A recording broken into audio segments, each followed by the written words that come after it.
Greetings to everyone. Thank you for your patience. Welcome to our second public forum in the Charter Review Committee. We were hoping we might get a few additional people to join. That's why I was holding off. We had about a dozen the other day on our first forum. So right now we have about a half a dozen or so. But I'm going to get started anyways. Thank you all for joining. My name is Ed Ivaldi. I'm the chair of the Charter Review Committee.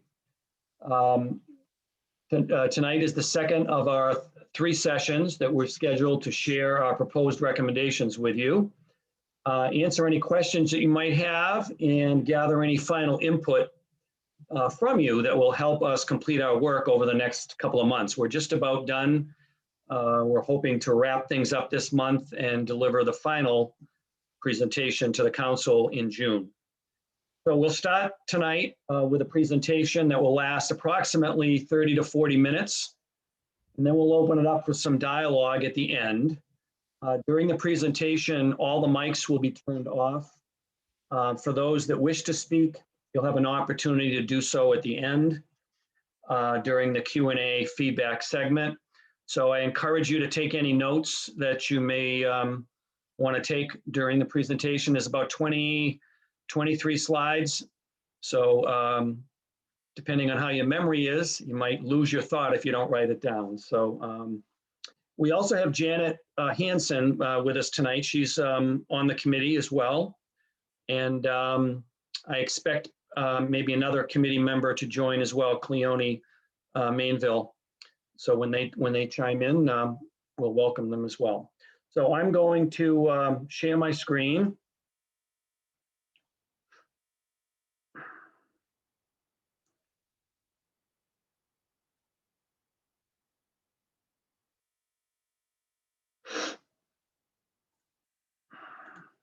Can you all see that? Just nod your head. All right, great. Okay, as for the agenda tonight, it's pretty simple. We're going to share a little about where we've been over the last year, remind you of how we approached our work, and then dive into the recommendations.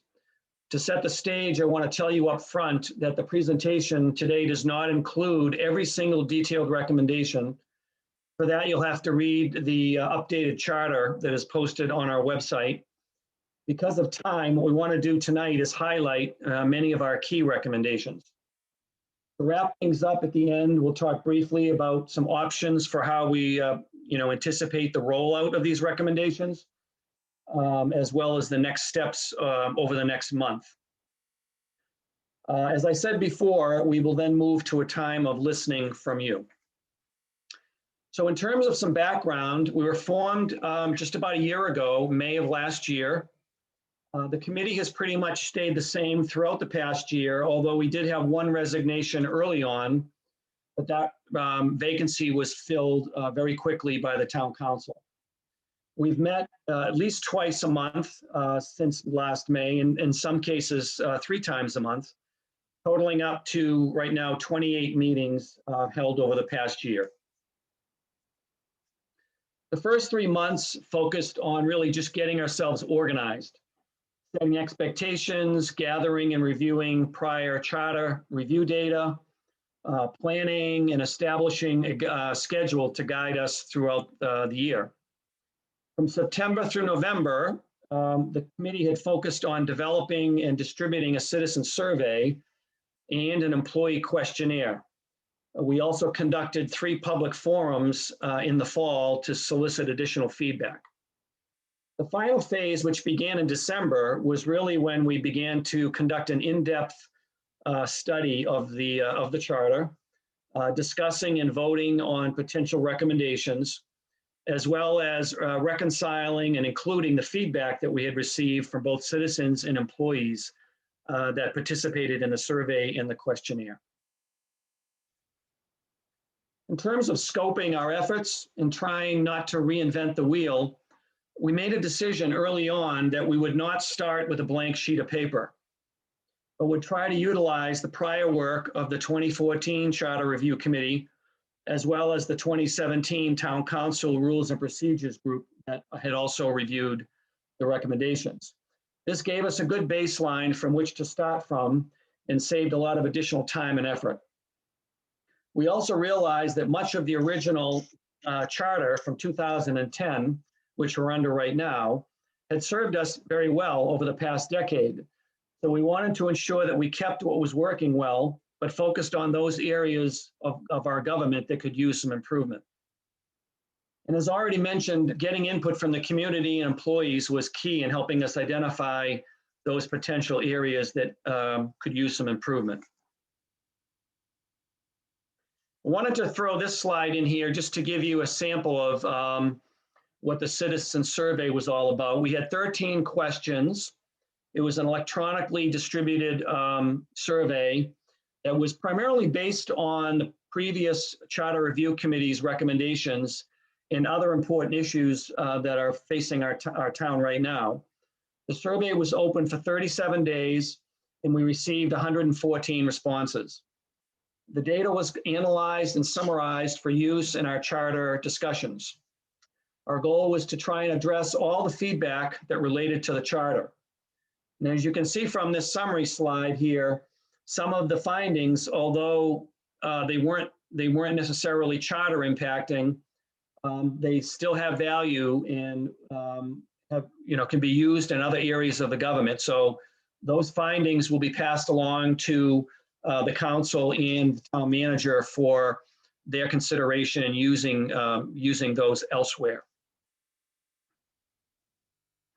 So now we'll begin to look at our recommendations, which we broke into two categories. Those that are considered general in nature, meaning that they sort of cover the whole charter. They're found throughout the whole charter. And then those that are article specific. So what I'm going to do is read through this slide here of the general recommendations first. So one of the things that we did spend a lot of time on was revising the definitions that had been originally put in the charter. A lot of them just needed more clarification.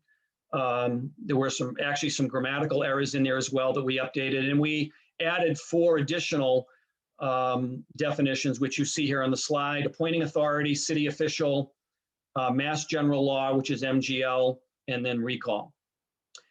We also updated the charter for gender neutral language.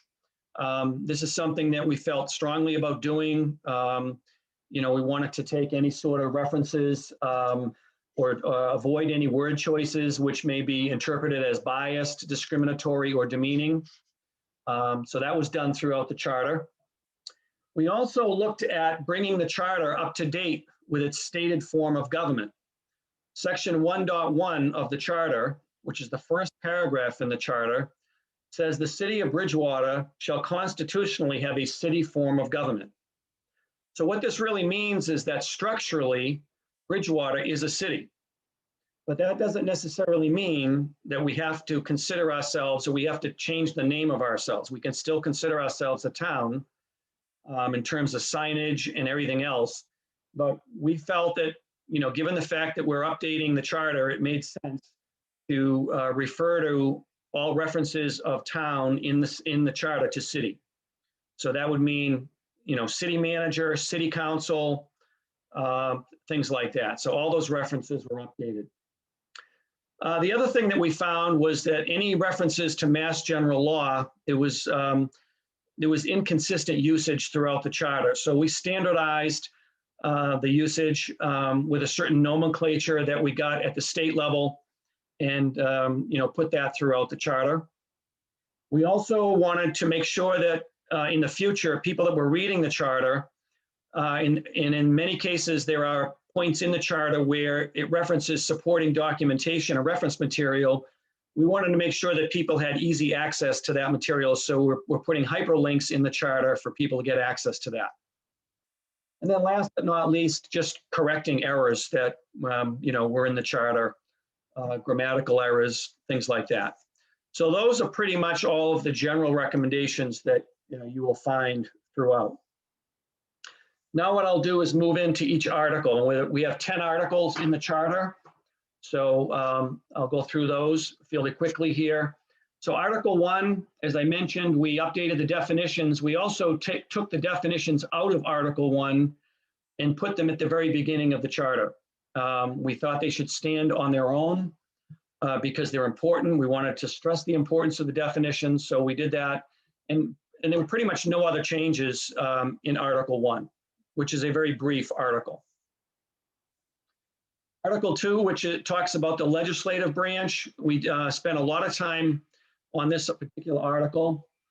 Section 2(1)B, we adjusted the language in that section to clarify how vacancies are filled. And this is really the district councilor term vacancy. There was some ambiguity around, should it be greater than 6 months or less than 12 months? But there was a time span in the middle where it wasn't being addressed. So we updated that and clarified that to basically say less than or greater than a 12-month update.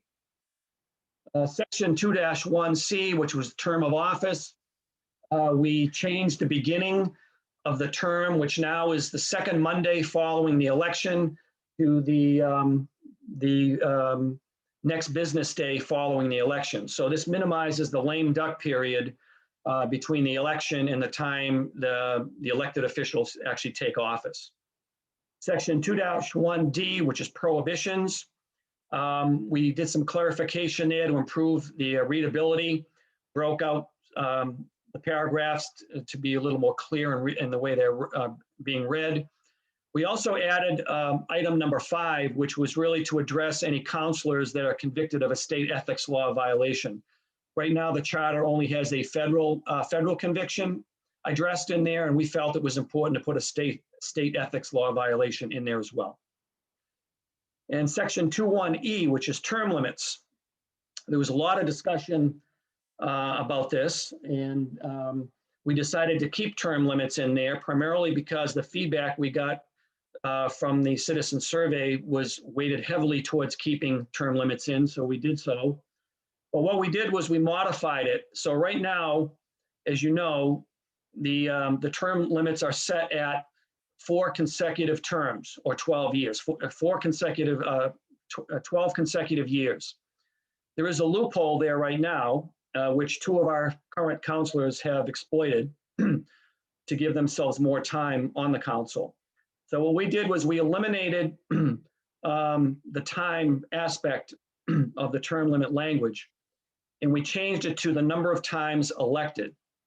So basically a counselor term right now cannot exceed 4 elections to the city council. The other thing that we did was we gave counselors the option of, if they finish out their term, they could run for another counselor position, meaning that if you're a district counselor and you exceed your 4 elections, you could then run for an at-large position. So essentially you would get another 4 terms out of that. So we've exceeded the terms from 4 to 8, which gives the counselors additional time for those that want to, continue to run and get elected. Okay, continuing with Article 2, Section 2(3)C5. We in here put a specific date in there for the annual town message. Right now, it just says that a message needs to occur, but we felt it was important to put a date in there. So we're saying it needs to happen before March 15th annually. Rules and procedures, Section 2(6)C, we added that the rules and procedures should be posted on the city's website. 2(6)C7, we spent a lot of time here talking about the fact that many council members today don't do a good enough job following up with their constituents. So we put language in the charter that basically says council members are responsible for providing follow-up to citizen comments at the council meetings. And we also added in number 15 here, a statement requiring communication between councilors and their constituents in general, holding regular meetings with their constituents, communicating with them in a much stronger fashion than it happens today. Section 27A, this has to do with the effective time period for measures becoming effective. The Town Council Rules and Procedures Committee in 2017 put it at 72 hours. We felt that was much too short a time, so we put it back at 30 days, which is what the current charter has it listed at. It's 30 days.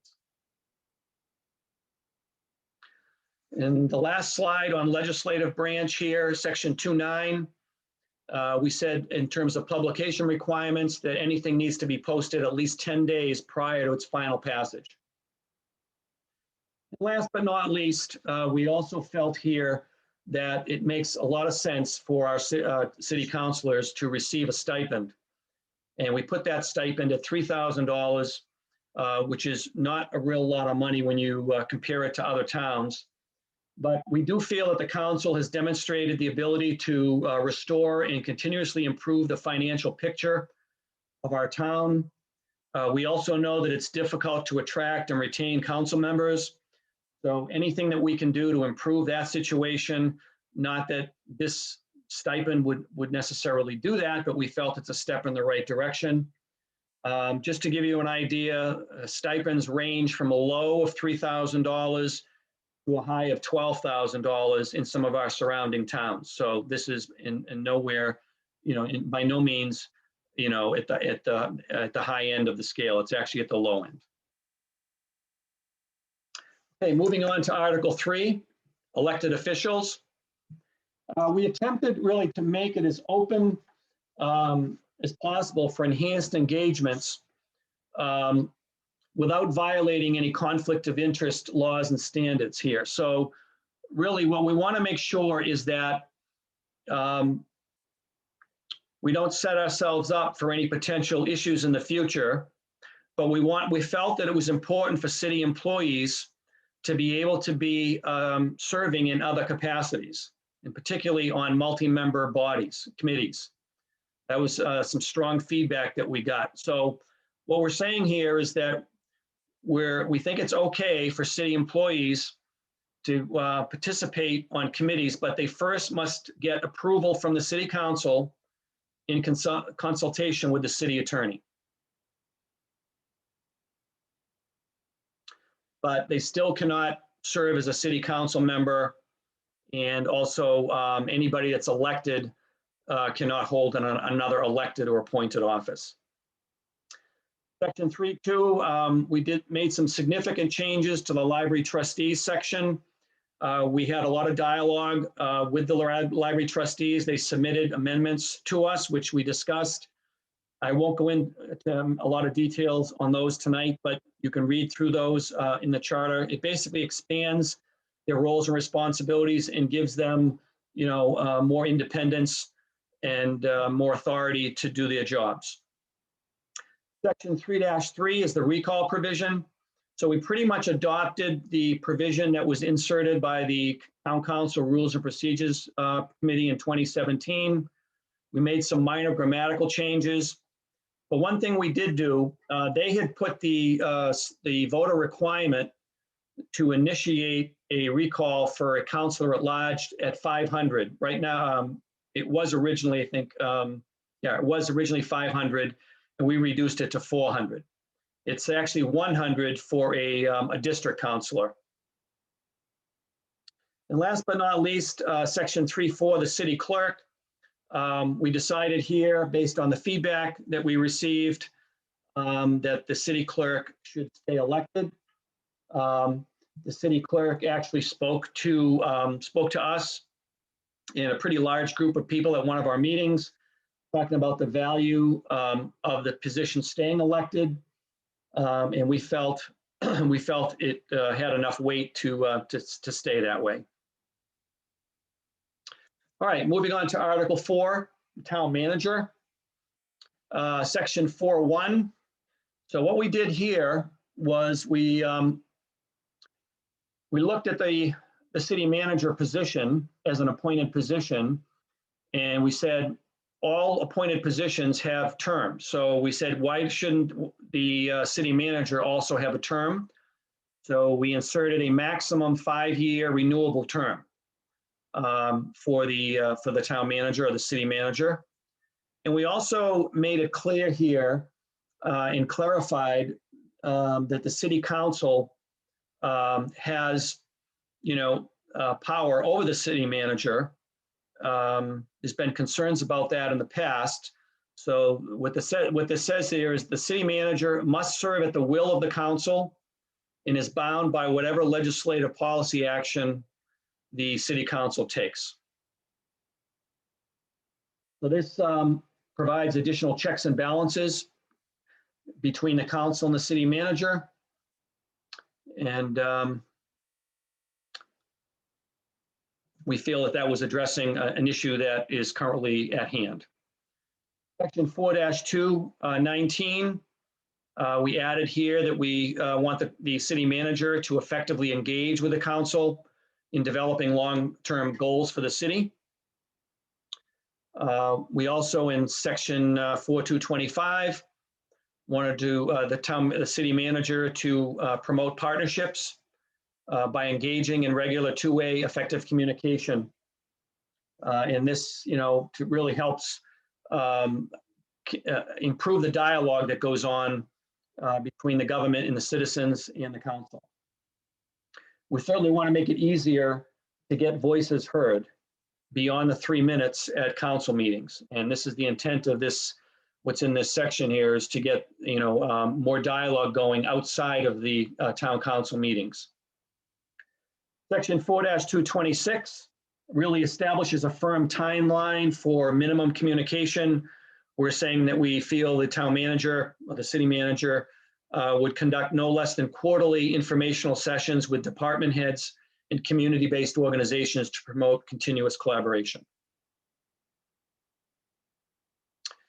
And then on section 4.7, this talks about when the city manager, town manager is absent. This section was kind of vague and needed some clarification. So we restructured it and added some verbiage in there that talks about, when the city manager is absent for 30 days or less, or absent for more than 30 days. And then the fact that no one can be appointed or no one can serve more than 21 days as the city manager without being first approved by the city council. All right, Article 5, which is administrative organizations. The only thing we changed here was similar to the city manager. We looked at the city attorney, which is also an appointed position, but currently today does not have a term associated with it. So we gave the city attorney a 5-year renewable term, just like the city manager, but we also changed who does the appointing. Right now in the charter, it's the town manager that appoints the attorney, and we felt that it should be that the attorney should be appointed by the city council. This was being recommended because the attorney represents the city as a whole, and as a representative of the citizens, the council majority gives direction on behalf of the city. Furthermore, this recommendation aligns with other city-appointed positions with the term being assigned to it. So we felt this was the right thing to do. All right, moving on to Article 6, financial management. So this first paragraph is actually contained in the current charter, but was removed. It was updated and then removed by the Rules and Procedures Committee in 2017. We felt it was really important to have a mid-year assessment of the budget so that actuals can be compared to the budget. So the way it's stated in our recommendation is this mid-year assessment will be conducted on or before January 1st and published on the city website, not less than 14 days after it's been reviewed with the council. In terms of capital improvement programs, 6.6B3, we added that any new capital improvement programs needed to be listed beside currently approved projects in their statuses, so you know what's currently approved when you want to approve something new, so you can kind of do a comparison between the two. We also updated the audit section, which is 682. This change was made, actually, we restored the original content of the charter, which again had been removed by the Rules and Procedures Committee, which gives the council more responsibility in selecting the independent auditor. We feel that the annual audit should be truly independent. And if it's overseen by the town manager, then it's really not truly independent. We felt that by limiting the scope of the audit, it was limiting that in nature. So to that point, the direction given to the auditor needs to come from the council and not the city manager. Section 7, elections and related matters. There were no changes made to that article, other than some grammatical changes and the general changes that I went over earlier. Article 8 is citizen participation mechanisms. So this is the article that really talks about the voice of the citizens and the different options that citizens have for making statements to the council and to a wider government in general. Section 8.1b basically talks about the city clerk should be deliver a copy of any petitions from citizens to the city attorney within 1 business day. So we put a time limit on this. It needs to be delivered quickly when the petition is delivered to the clerk. Section 8.1, which is the actual submission to the clerk, we reorganized that for better readability, but we didn't really change any content. Section 8.2, we lengthened the amount of time to 30 days, which the citizens would have to actually issue a petition after the final passage of any final measure. The charter review, the former charter review committee, I believe, and the Rules and Procedures Committee had reduced that to 10.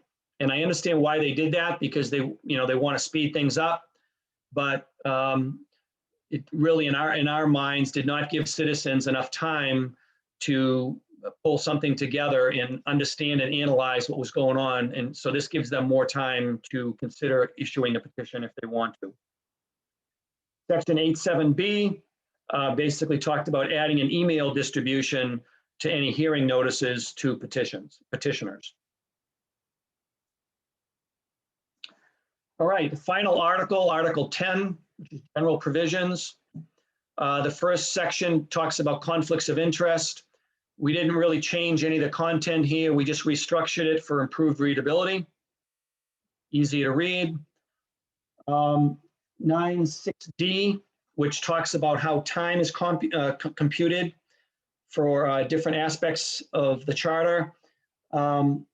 It's confusing to read right now in the charter, so we clarified it by basically saying the first day shall begin at 12 a.m. on the day following whatever the triggering event is.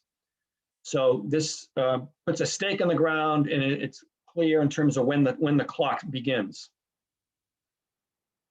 Section 9.7, this was the section that talks about how members can be removed from appointed bodies. It was basically just one large paragraph, and it was confusing because some appointments are made by the city manager and some appointments are made by the city council, and it really didn't delineate between the two sub-processes, if you will. So we broke it out and made it more clear when you read it. There are actually two processes. One if the manager does the appointment, and one if the council does the appointment. And last but not least here, we added this new section which addresses the whole subject of enforcing the charter. We've had a few items come up in the past year, and actually before that, where people have been concerned that the charter is being violated, but yet nothing is done about it. So we added this section in here to strengthen the oversight of charter enforcement. And it basically says that it's the responsibility of the town council, all the elected officials, to ensure that the enforcement of the charter is done and there's compliance with the charter. If there's any alleged violations of the charter, those violations must be referred to the city council president, who will then, who will then in writing give notice to the agency or the employee via the city manager directing compliance.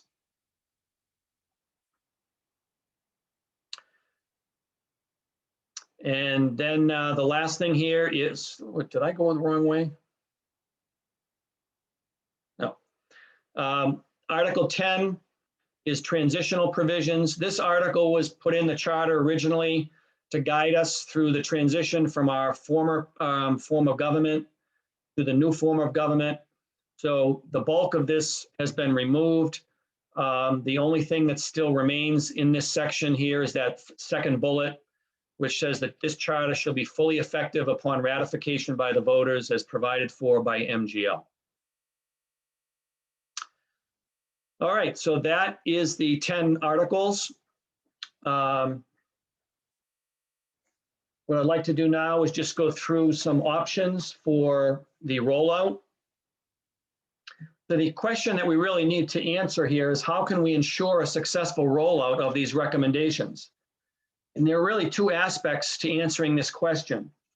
The first is packaging, in other words, how the recommendations are packaged and delivered to the citizens. And then the second is timing. As we all know, the previous process after leaving the Charter Review Committee in 2015 took approximately 4 years before it got to the voters in 2019. And then once it got to the voters in April of 2019, it was packaged all or nothing. So it ultimately failed. So the alternative approach that we will be presenting to the town council includes having a series of questions on the ballot that give voters more choices without sacrificing the whole charter review. One option that we're going to suggest here is to put all of the non-controversial or non-contentious recommendations into one question. We'll call it a bundled question. So these would be the things such as, the grammatical updates, the changes that we made to the gender language, the town to city references, those things that I talked about on that general recommendation slide. There may be others that go in here as well. These are just examples. Then we would have multiple questions on each of the controversial or more controversial recommendations. So for example, you might have a question on the town clerk, whether it should be appointed or elected. You might have a separate question on the town council at term limits. Same with the stipend, same with the recall. So there's really no limit legally as to how many questions we can put on the ballot. The issue becomes one of complexity and not putting too many questions so we confuse citizens, but we have to achieve a balance so that we're not sacrificing, the bulk of the charter review that's being done. So this will be one of the jobs of the town council, will have to be how to package these recommendations properly so that we can see, many of them approved. In terms of what happens next, holding these forums, reviewing our recommendations with the public and gathering final feedback will help us to refine our end product, which we hope to have completed by the end of this month. The last step will then be to complete the packaging and present it to the council sometime in June. Now they have a meeting on June 1st and they have a meeting, I believe, on June 29th. So most likely we will probably do this on the 29th if that fits into their agenda. The council, once they have it, if they take the same approach that they did last time, they will send it to committee, their Rules and Procedures Committee, and the Rules and Procedures Committee will discuss it, refine the recommendations from their perspective, and then present it back to the entire council. They will also review it with the town attorney to make sure it passes legal muster, and then decide any any final changes that they want to make to it. Once the council is done with it, Then it goes to the state legislature for their review as a special act. And then it comes back to the town for ultimately the town's voting, you know, at an April election, whenever that'll be, if it's, whether it would be next year or the year after. Hopefully it won't take more than 2 years. Okay, so that pretty much completes the presentation. I thank you for your patience and your attention on that. Well, what I'd like to do now is just kind of open it up to any comments, questions, feedback that you might have on anything I've said tonight. And Janet, if you wouldn't mind help taking notes on any of the comments we get, that would be great. Okay. So if you'd like to speak, you can raise your hand. Sam? Yeah, first of all, thanks for all of this work. You look back at the history of this, you folks have put in a tremendous number of hours to pull this together. So I appreciate all that. Can you just state your name and your address, please? Sure. Thank you. Sam Baumgarten, 60 Short Street. Thank you. I have a couple of different topics, none of which should take very long, but out of curiosity, why not go from city to town instead of town to city, since we all know each other as a town? So, as I said, legally, we have a city form of government, and that's the way it is in the charter right now. So we would have to abolish our current form of government to do that. Oh, okay. We don't want to do that. Okay. There was something mentioned about vacancy expirations, and you had something about more than and less than, and I didn't quite understand that. Yeah, the way it's listed in the charter right now, and I don't have the exact verbiage here, but it talked about if the vacancy was less than 6 months, do X. If it's greater than 12 months, do Y. But there was a gap in the middle. It didn't address what if it's between 6 months and 12 months. Okay. So that was a gap in the charter that no one caught early on. So what we did was we re-looked at the whole thing and basically said, if it's less than 12 months, do X. If it's greater than 12 months, do Y. Okay, that makes sense. Yep. And I also wanted to be a little clearer on the term limit changes. If I'm hearing this correctly, someone could be on the council for 24 years. Is that correct? 3 times 8, correct, 24 years. 24 years. That seems like an awfully long time. Yes, I agree. And this was a very heated debate that we had as a committee. You know, it's what we wanted to really do was we wanted to have something in there that still had some limits, but we wanted to be able to, you know, also accommodate those people that don't like term limits. You know, so there are many. So this is sort of a middle of the road. You know, it doesn't give anybody a lifetime position, but it also, you know, it lengthens, I guess, as you said, you go from 12 years up to, you know, 24. Yeah, that seems like a lifetime for some people. There was one other, I can't remember the language now, Article 3, there was something to me right in section 3.1. Do you have that handy? Yep, let me pull it up. Hold on. 3.1. Yeah, there were 2 or 3 bullets there. Yeah, I don't want to put it up on the slide. I mean, you want me to share it again? You want me to share it again? I will. Yep, hold on a minute. Let me share my screen again. Thanks.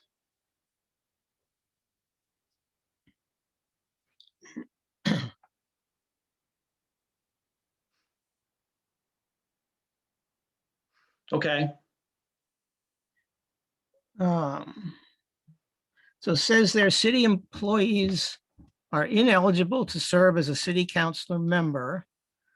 Then underneath it says city employees may not be elected to or considered for appointment to any multi-member body without obtaining approval. So that seems contradictory to me. You're ineligible or you're not eligible. Which is it? So they may not be elected to or considered, so a multi-member body is really a committee, right? So Right. what we're trying to do here is give employees the ability to still to be able to serve on a committee. So what we're saying is the only way they can do that, right now they cannot do it, period. The charter forbids it. What we're saying is we're going to open the door to allow that to happen, but first they need to get approval by the council and the attorney, and they need to do that annually to make sure that there's no issues, either ethics issues or conflicts of interest issues or anything like that.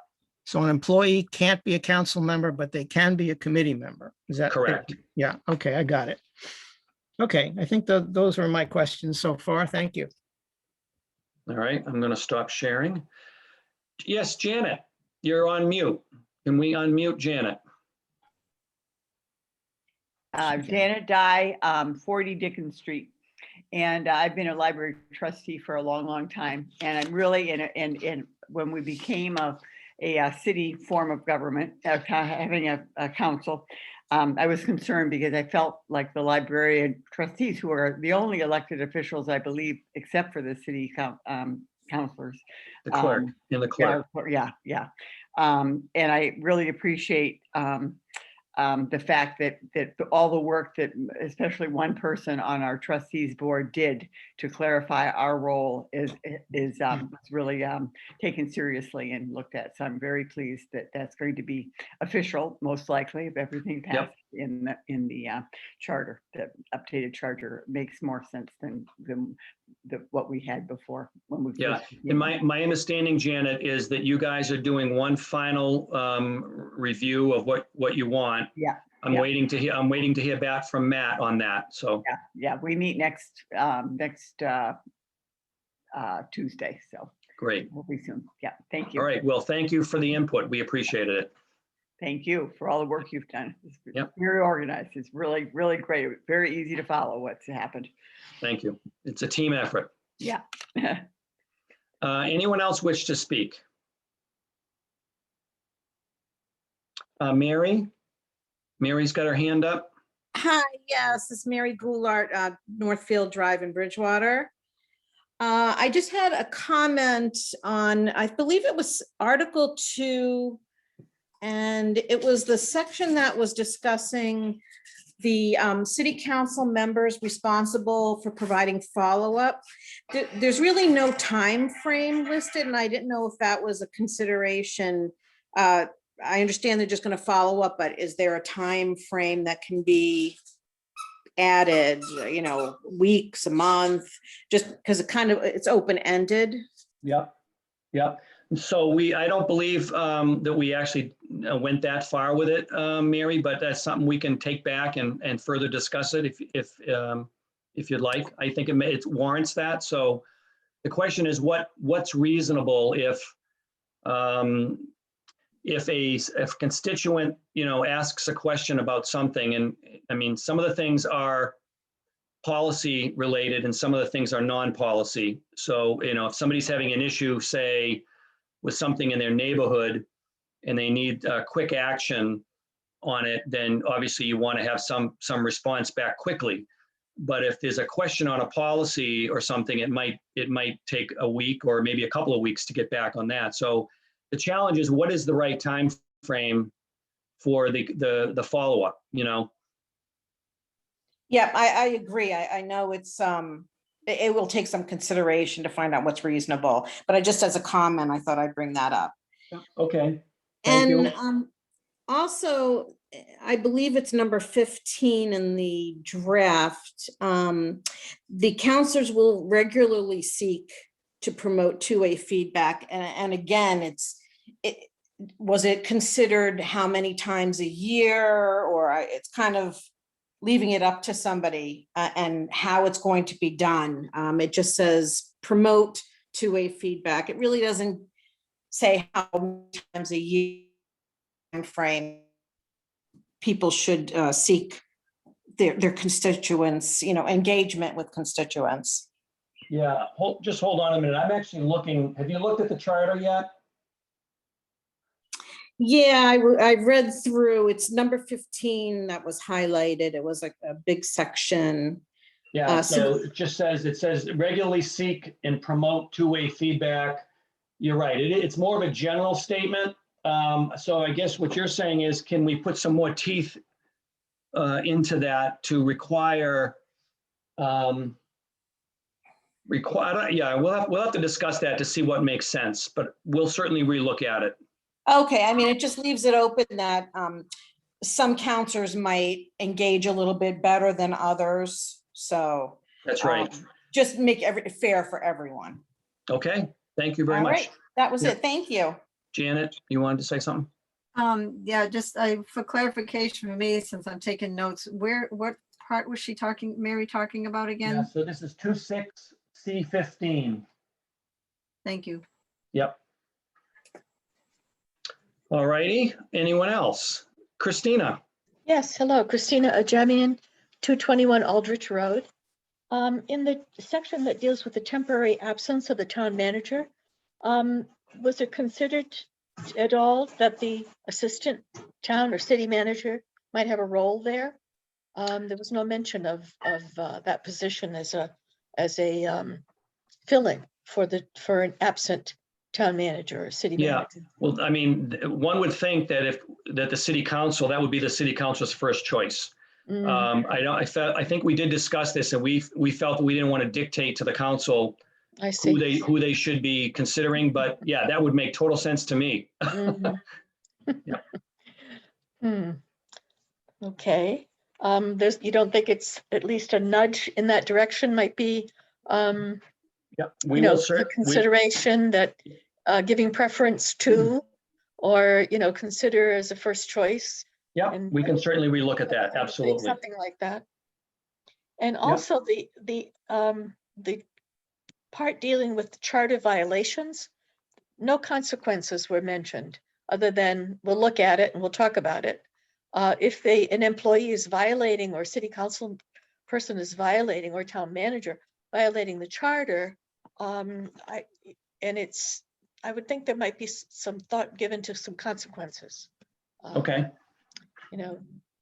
Even to loss of employment, or a reprimand or something like that. Because otherwise, it's almost like we're wagging our finger, don't be bad, without any real teeth to it. Okay, good. Yeah. Um, We will add that to our list. Okay, thank you. Thank you for your feedback. All right, anyone else? This is great, getting some good feedback.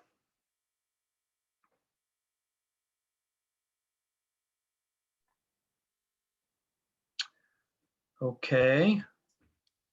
I don't see any more hands. Do you, Josh? Nope. No. All righty. Okay, so just a reminder, we have our third forum on Saturday morning at 10 a.m. If you'd like to rejoin or mention it to your friends, we'll put a reminder back out on Facebook to make sure people are aware of it. But we really appreciate your time with us tonight. It's been great. It shows that you care. So thank you very much. Thank you again, Ed. Yep. And Janet and Josh and everybody else. All right. Thank you. Thanks. There. All right. See you later. Have a good night. You too. Good night. Good night. Hi, everyone.